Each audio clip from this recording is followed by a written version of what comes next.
গত 12 জুন থেকে হিমালয়ের কোলে বর্ষা ফুলের স্বর্গরাজ্য সিকিম কার্যত বিধ্বস্ত বিচ্ছিন্ন।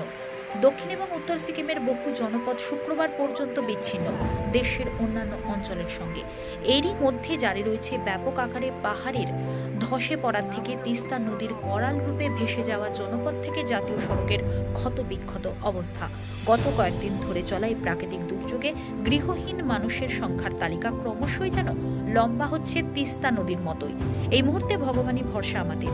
ধসে বাড়ি ঘর হারিয়ে পঞ্চায়েতের দেওয়া ত্রিপলের নিচে রাত কাটানো উত্তর সিকিমের জনৈকা অদম্য ইচ্ছা শক্তি আর সহনশীলতার প্রমাণ দিয়ে মুখে এক গাল হাসি নিয়ে দিলেন বর্তমান অবস্থার বর্ণনা।